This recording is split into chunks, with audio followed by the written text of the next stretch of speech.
Hello students, technogate solution education for growth पे आपका फिर से स्वागत है। मैं सौरभ कुमार दत्ता। आज मैं आप लोगों से डिस्कस ऑटोकैड के सेकंड कंटेंट के बारे में करने वाला हूँ, जो कि है फंक्शन कीज। तो function keys is very primarily use for making the task of the AutoCAD functions easy. So there are many shortcuts in AutoCAD, पर one of the shortcuts जो AutoCAD में हम यूज़ कर रहे हैं या करने वाले हैं वो है फंक्शन की, जो कि मेनली F1 से F12 तक होता है। तो ज़्यादा ना बात करते हुए या टाइम लेते हुए मैं आगे बढ़ता हूँ कि आप लोग इंटरेस्टेड होंगे कि सेकेंड ट्यूटोरियल फंक्शन की पे हम क्या बातें करें। तो फंक्शन की हम आगे बढ़ें तो फंक्शन कीज में आपको जो स्क्रीन पे दिख रहा है कि ऑटोकैड के फंक्शन कीज में जो यूजेस हैं वो भी ऊपर के जो कीपैड्स हैं F1 से लेके F12।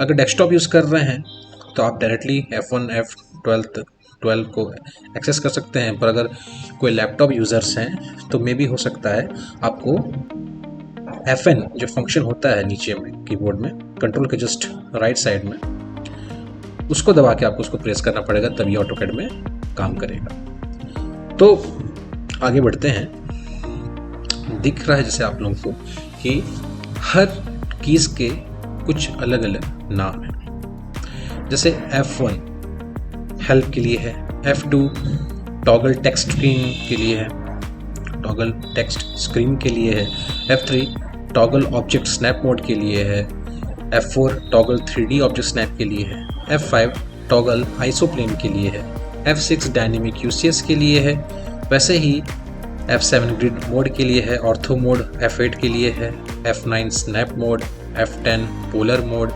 F11 toggle object snap tracking और F12 डायनेमिक इनपुट मोड बोला जाता है। अब इसको हम थोड़ा ब्रीफ में डिस्कस करते हैं, तो चलिए आगे बढ़ते हैं। तो फंक्शन की का इंट्रोडक्शन देते हुए मैं ये बोलना चाहता हूँ कि जो आपको स्क्रीन पे दिख रहा है कि ऑटोकैड जो एक ड्राफ्टिंग सॉफ्टवेयर है, जो कि ऑलमोस्ट हर फील्ड में इसका यूज़ किया जाता है, ड्राइंग में, ड्राफ्टिंग में, सब जगह यूज़ किया जाता है। तो in AutoCAD to make drawing is more easy, in AutoCAD to make drawing more easy and less time consuming, function keys provide some shortcuts. Once you become familiar with the shortcuts keys, you will start enjoying even the basic drafting work. मतलब simple सी बात है कि अगर आप function की को समझ लेते हैं, याद कर लेते हैं, तो आपका जो ऑटोकैड के ड्राफ्टिंग वर्क है वो और फैमिलियर, ईजियर हो जाएगा, है ना। तो आप लोगों को फंक्शन की को याद कर लेना है ना, नाम से भी और बाई वर्क से भी। तो वर्क करना हम प्रैक्टिकली जो थर्ड ट्यूटोरियल आने वाला है उसमें मैं ये चीज़ समझाऊंगा, पर आज आप लोगों को याद करना है इस चीज़ को। तो याद करने के लिए हम आगे बढ़ें इसको थोड़ा, तो उसको और हम थोड़ा ब्रीफ में समझते हैं। तो देखिए, the keyboard function key can be used to control several AutoCAD settings. Let us look at a few example below. मतलब सेटिंग्स की बात कर रहा है ये, है ना, सेटिंग्स की बात कर रहे हैं।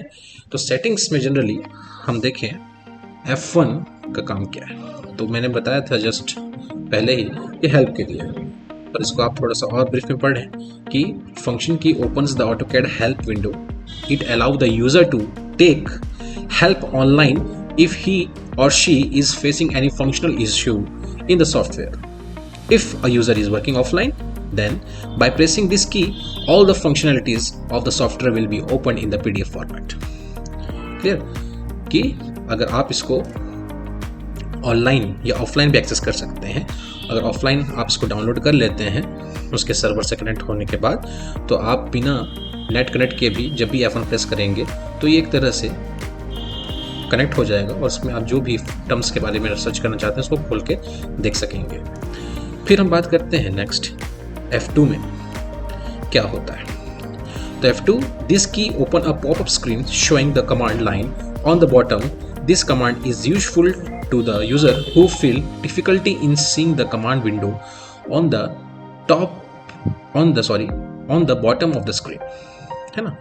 तो F2 का जनरली एक काम है कि एक स्क्रीन पॉपअप करेगा कमांड लाइन के जस्ट अबव में, जो कि अगर यूज़र कमांड बार जैसे थोड़ा सा नीचे में हल्का सा एक पतला सा स्ट्रिप लाइन होता है जहाँ पर हम कमांड को इनपुट करते हैं, तो अगर देखने में विजिबिलिटी प्रॉब्लम होता है, उसके डाटा को देखने में विजिबिलिटी प्रॉब्लम होता है कि हमने क्या डाटा डाला है, क्या इनपुट किया, तो आप F2 दबा के इसको आसानी से देख सकते हैं, है ना। चलिए आगे बढ़ते हैं, है ना। F3 the command automatically activates the OSNAP features of AutoCAD. OSNAP feature of the software helps to draw the drawing accurately. This will allow you to snap at the specific location of your object while you picking any point. For example, a user can accurately pick up the 2 points of the line, the center of the circle, etc. If you again press the key, the software will come out from this command. मतलब object snap F3 का use करके आप किसी भी 2D object का reference points को पकड़ सकते हैं, है ना। जैसे कि centre point, and point, mid point, है ना, ज्योमेट्रिक सेंटर पॉइंट, ये सबको आप आसानी से ट्रेस कर सकते हैं, एक्सेस कर सकते हैं, एकदम सिंपल एंड शॉर्ट, है ना। F4 का क्या काम है कि ये फीचर आपको 3 डायमेंशनल में हेल्प करेगा। 3 डायमेंशनल मतलब मेरा बोलने का मतलब है 3 डायमेंशनल मॉडलिंग, 3D मॉडलिंग करते वक्त हेल्प करेगा। सेम जैसा 2D ऑब्जेक्ट स्नैप काम कर रहा था थोड़ी देर पहले F3 हम जैसे समझ रहे थे, वैसे ही F4 भी काम करता है पर 3D ऑब्जेक्ट के लिए, है ना। उसके फेसेस को पकड़ने के लिए, उसके वर्टेसेस को पकड़ने के लिए ये F4 का काम पड़ेगा। तो जैसे जैसे उपयोगिता अपने अलग अलग मॉडलिंग में हमें जरूरत पड़ेगी तो हम F3 F4 का यूज़ करेंगे, है ना। नेक्स्ट बढ़ते हैं F5। तो F5 क्या है? Isoplane is the plane with an angle 30 degree from the horizontal plane. By using this shortcut key, we can create the drawing in isoplane. Isoplane provide the following modes when working with 2D isometric view of 3D models: ortho direction, snap orientation, grid orientation, polar tracking angles. ये सब चीज़ें जो words use कर रहे हैं, अगर आप लोगों को समझ नहीं आ रहा हो तो सिंपल सी बात है, अगर आप लोग ED सब्जेक्ट पढ़े हैं इंजीनियरिंग में या डिप्लोमा में, तो आप लोग अपने पेपर स्पेस में कोई भी 3D ऑब्जेक्ट को जब प्रोजेक्शन करते थे तो 30 डिग्री में करते थे। तो वो चीज़ हम AutoCAD में कैसे करेंगे? With the help of isoplane. F5 का यूज़ करते हुए हम अपने अलग अलग प्लेन को एक्सेस कर सकते हैं। तो 3 तरह के ही प्लेन होते हैं जनरली, है ना, जो कि एक लेफ्ट होता है, राइट होता है, टॉप प्लेन होता है, जो कि अभी इस आर्टिकल में आपको विजिबल नहीं हो रहा है, जिसको मैं 3rd ट्यूटर में आप लोगों को विजिबल कराऊंगा, है ना। तो आइसोमेट्रिक एक ऐसा टेक्निक है जिसमें आप 2D प्लेन पे रहते हुए भी 3D प्रोजेक्शन निकाल सकते हैं। क्लियर? तो इसको बस कंट्रोल करने के लिए F5 का यूज़ किया जाता है। एकदम सिंपल सी बात है ना। चलिए आगे बढ़ते हैं।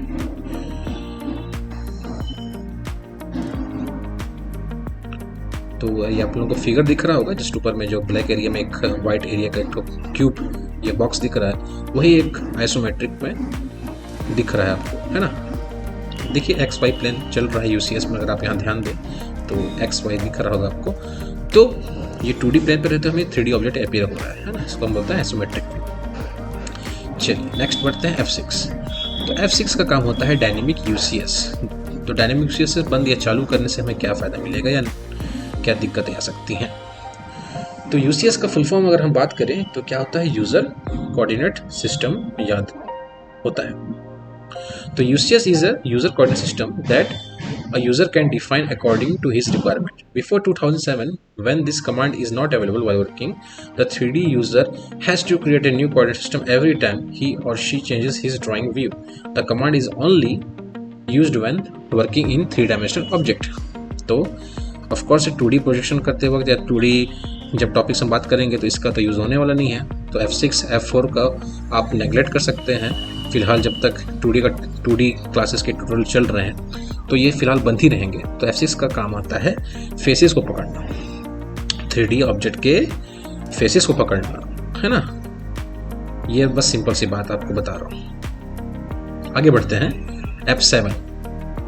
F7 का काम जनरली ग्रिड लाइन जो ऑटोकैड में स्क्रीन पे आपको दिखता है उसको बंद चालू करने के लिए, है ना। तो सिंपल से यहाँ लिखा हुआ द फंक्शन की दिस फंक्शन की will display grids in your AutoCAD drawing. The grid system allow the user to reorient him, or after that he can focus on his design.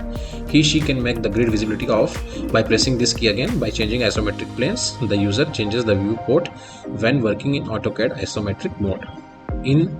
It allow him or her to move viewport related to the 2D isometric object.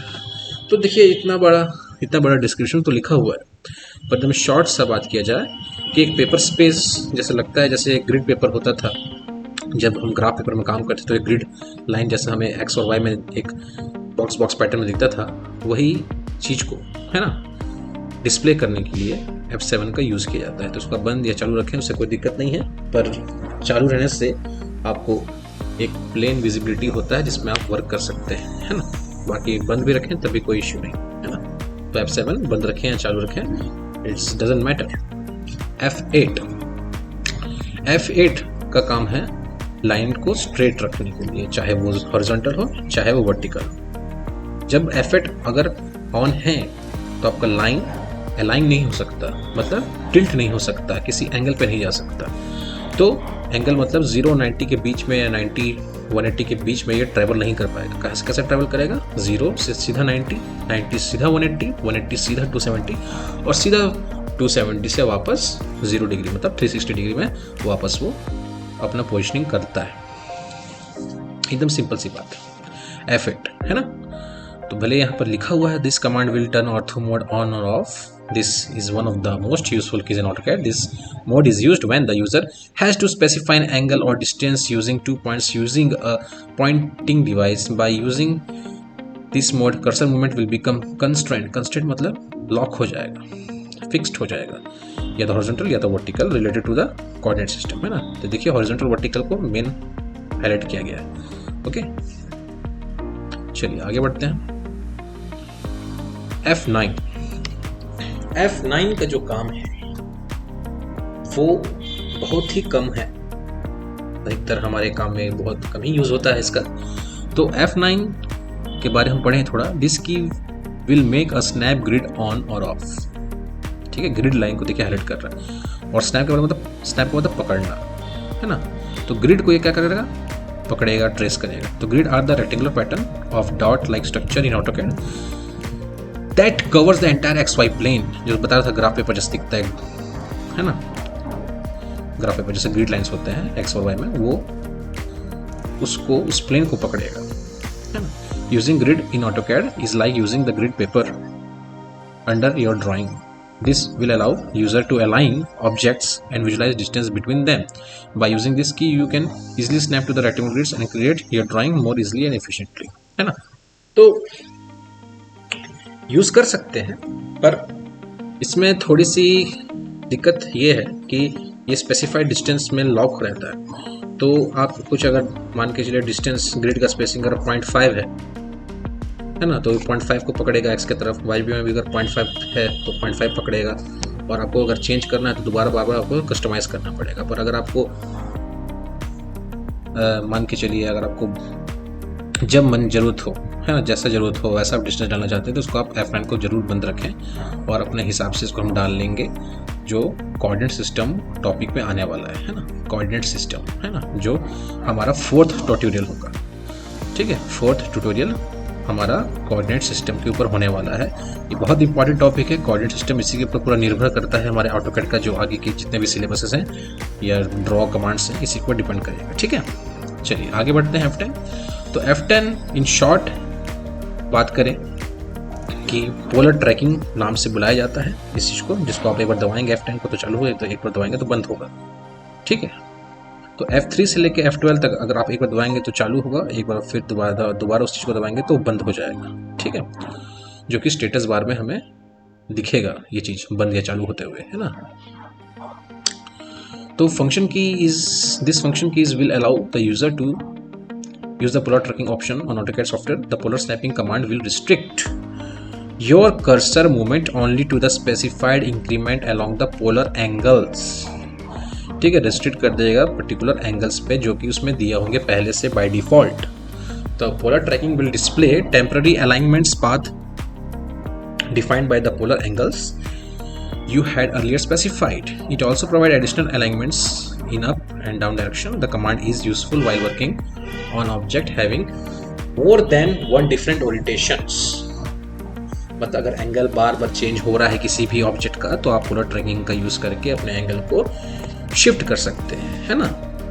Okay, तो बस ऐसा नहीं कि 45 degree जो दिख रहा है आप लोगों को, आप 0 से लेकर 360 डिग्री आसानी से इसमें ट्रेस कर सकते हैं पोलर ट्रैकिंग ऑन करते हुए, जो कि हमारे कल के क्लासेस में इस चीज़ को भी हम आपको अच्छे से समझाएंगे, है ना। सब कल आप लोगों को मैं अच्छे से डिस्क्राइब करूँगा, है ना। आप बस इसको आज आपको क्या करना है, मेन काम क्या है आज आपको याद करने हैं हर एक कीज का फंक्शन क्या है। जो थियोरिटिकल पार्ट दिख रहा है आप इसको आज याद करेंगे, और यही चीज़ कल हम जब पढ़ेंगे तो आपको थोड़ा समझ में और अच्छे से आ जाएगा, ठीक है। चलिए F11 का बहुत ही ज़्यादा काम होता है अगर आप ट्रेसिंग का काम कर रहे हैं, है ना। तो दिस की will allow using object snap tracking command. Object snap allow the user to snap onto the specific object location when you are picking a point. This is used with other command to draw your design more accurately. It is so important to the command that you will never be able to draw accurately without it. समझ रहे हैं? It is so important to command to that you will never able to draw accurately without it. Some designer use the object snap tracking command always on and never turn it off. तो देखिए never turn it off मतलब इसका use बहुत ही आने वाला है आगे में, है ना। इसको हम बंद नहीं करेंगे और इससे हमारी जो ड्राइंग की जो अलाइनमेंट है वो काफ़ी एक्यूरेट बनती है, ठीक है। चलिए आगे बढ़ते हैं। F12 का भी काम बहुत ही है, मतलब ये आपको हेल्प करेगा इन जनरल इनपुट्स। जब कमांड इनपुट करते हैं तो या तो आपका जो कमांड आप जैसे टाइप कर रहे हैं लाइन के लिए, सर्कल के लिए, तो या तो वो below this above the status bar में जो कमांड बार होता है उसके ऊपर टाइप होगा और उसी में आपको स्टेप्स दिखा देंगे, या तो वही चीज़ अगर आपको अपने स्क्रीन में जहाँ पर अपना व्यू पोर्ट होता है जहाँ हम काम करते हैं वहाँ पर अगर आपको वो चीज़ मोड चाहिए, अपना कमांड बार आपको वहीं पर आ जाए ऑटोमेटिकली, वहीं पर आप इनपुट कर पाएँ, आपको बार बार नीचे देखना ना पड़े, तो आप F12 की को ऑन रखेंगे, है ना। और F12 का एक और काम है, एक काम तो हो गया कि कमांड बार आपका कर्सर के पास आ जाएगा, स्टेप्स वहीं पर आ जाएंगे, इनपुट भी वहीं पर हो जाएंगे। और सेकंड ये है कि जब भी आप कोई काम कर रहे हैं तो उस ऑब्जेक्ट का लेंथ या रेडियस या कोई पैरामीटर या एंगल आप जब ड्रॉ करें तो वो विजिबल हो। बाय डिफॉल्ट विजिबल नहीं होता, जब F12 बंद रहेगा तो ये चीज़ विजिबिलिटी नहीं रहेगी कि आपको जब आप लाइन ड्रॉ करेंगे तो उसकी लेंथ दिखाएगी, है ना, या अब लाइन को अगर थोड़ा टिल्ट कर रहे हैं तो उसकी एंगल दिखाएगी, है ना। तो पर जैसे आप F12 को ऑन रखते हैं तो ये दो फंक्शनलिटीज़ आपको साथ साथ मिलती है। इसलिए यहाँ पर देखेंगे, आप पढ़ेंगे, this command will allow you to use the dynamic input commands of the software. Dynamic input provides user cursor input, dimension input and dynamic prompts. तो cursor input and dimension input, यही जो मैं जो इसके पहले बात कर रहा था कि आप जो भी इनपुट कर रहे हैं कमांड में वो कर्सर के पास होगा, और डायमेंशंस जो भी हैं वो भी साथ ही साथ जो भी आप ड्रॉ कर रहे हैं दिखाएंगे, ठीक है। When you right click and after selecting dynamic input you can select any input according to your requirement. By using this you can provide dimensions input near the cursor instead of specifying them on the command line. देखिए वही चीज़ है, अगर आप इसको translate करेंगे तो वही word निकल रहा है ना। तो यही सब जो भी एक्टिविटीज़ हैं इसको कल हम देखने वाले हैं, प्रैक्टिकली करेंगे कल हम, और प्रैक्टिकल करके हम दिखाएंगे। आप भी इस चीज़ को जब कल हम प्रैक्टिकल करेंगे तो फिर आप लोग भी अपने लैपटॉप में अगर ऑटोकैड है तो उसको प्रैक्टिस करेंगे, अगर ना हो तो मेरे को आप कॉन्टेक्ट करें, मैं आपका इंस्टॉल कर दूंगा, ठीक है। उसके बाद उसको प्रैक्टिस करें और फिर जो भी इसके वर्कबुक्स है वो भी मैं आप लोगों को प्रोवाइड करूंगा डिस्क्रिप्शंस में, ठीक है, जो कि कल मैं सब अटैच करूंगा अपने थर्ड ट्यूटोरियल में, ठीक है।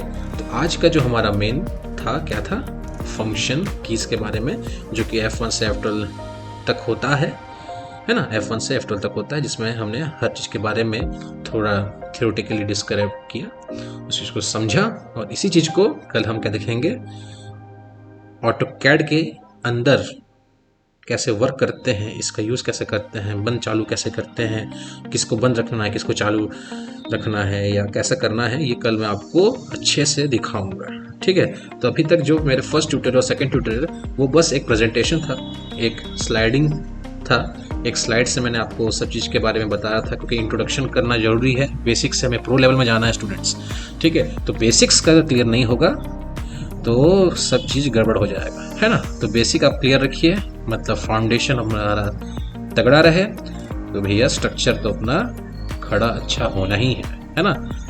तो चलिए आज के लिए आज हम अपना समय को यूटिलाइज करते हुए आप इसको अच्छे से याद कर लें, और याद हो जाए तो ज़रूर कमेंट बॉक्स में लिखिएगा कि मेरा ब्लॉग कैसा लगा आप लोगों को, है ना। लाइक करिएगा, सब्सक्राइब करिएगा और अपना प्यार बनाए रखें। लाइक्स करें, शेयर करें अपने फ्रेंड्स लोगों को, जितना शेयर करेंगे मेरे लिए उतना ही हेल्प होगा, क्योंकि ये सब चीज़ मैं फ्री प्रोवाइड कर रहा हूँ, नो पेड, है ना, नो पेमेंट, नो फीस, है ना। आप लोग आगे के ट्यूटोरियल अगर आप और भी चाहते हैं तो 1000 लाइक्स करना ज़रूरी है ना। 1000 लाइक हो जाए तो बहुत अच्छी बात है।